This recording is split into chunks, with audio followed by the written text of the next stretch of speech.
For 28 years, the world believed that Sister Grace and her 4 companions had disappeared forever on a storm-soaked September night in 1979.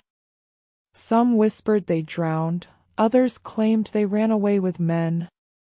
But I am Grace, and I'm here to tell you the truth that no one dared to uncover. What happened inside the St. Mary of Peace Convent wasn't a loss of faith. It was an encounter with evil wearing the mask of holiness. I joined the convent when I was 16. The rhythm of prayer, the scent of incense, the sound of bells, it all gave my days meaning. The sisters became my family. Mother Agnes, our superior, was strict but kind. The walls of Havenwood's convent, perched high on a hill, felt like a fortress of peace.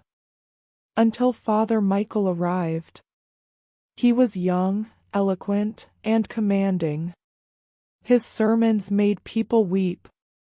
To the townsfolk, he was the image of virtue.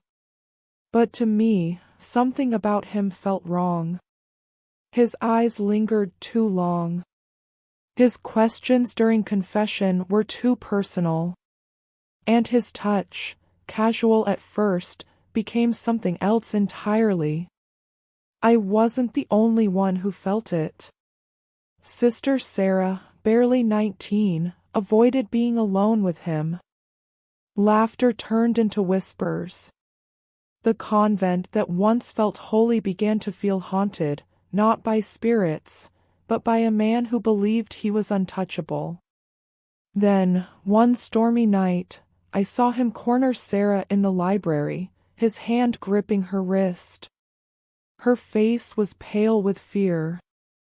I froze, torn between faith and dread. That night, I prayed for God to send a sign, but silence answered me. And that silence would soon demand a terrible price. Because when heaven is silent, sometimes the devil speaks through those who wear its robes. And what Father Michael did next would shatter everything we believed in. Mother Agnes fell gravely ill soon after. Her coughs echoed through the halls, and without her firm hand, our sanctuary became a cage. Father Michael began visiting more often, using prayer as an excuse to be alone with us. He called me to the library for spiritual guidance, his tone smooth and calm. But each word carried poison. He questioned my purity, my thoughts, my faith, until every sentence felt like an accusation. And Sarah, poor Sarah, she grew thinner by the day. Her once bright eyes turned hollow. When I tried to warn Mother Agnes, she dismissed me. "You're mistaken, Sister Grace," she said coldly. "The devil tempts us to doubt good men. But evil doesn't always wear horns. Sometimes it carries a rosary." Father Michael's visits became daily. I caught glimpses, a trembling hand, a stifled sob, a torn sleeve. When I found Sarah weeping in the pantry, her cheek red from a slap, she whispered, "He says I must obey him, or burn in hell." That night, something broke inside me. Fear turned to fury. I confided in Sister Eleanor, the wisest of us all. She listened in silence, then said one word that changed everything: proof. And so, I began to watch. To listen. To record. I wrote down times, words, gestures, all the sins that hid behind his sermons. But the moment I thought I had gathered enough courage to expose him, the church reminded me that monsters often have friends in high places. When I brought my evidence to the bishop, I expected salvation. Instead, I signed my own damnation. The bishop heard me out with polite disbelief. "Father Michael is a respected man," he said. "Are you certain, Sister Grace?" When I nodded, he sighed. "Keep this quiet. The church must avoid scandal." Days later, Father Michael smiled at me with venom in his eyes. "The bishop told me everything," he whispered. "God punishes liars." That night, I knew we were doomed. My sisters and I gathered in the cellar, whispering plans that felt like blasphemy. To run from the church was to run from God, but staying meant destruction. It was Sister Martha, the eldest, who finally spoke.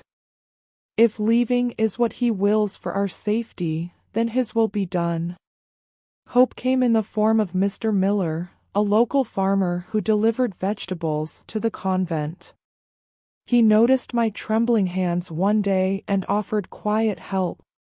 His own daughter had suffered under another priest years before. "You don't deserve this," he said. "No one does." He told us of a crumbling wall behind the convent, where a rope ladder could reach the ground unseen. We packed what little we could: a rosary, a book, a photograph, and waited for a storm. On the night of September 17, 1979, thunder roared like a warning. We shed our habits, pulled on plain clothes, and climbed the wall under the rain.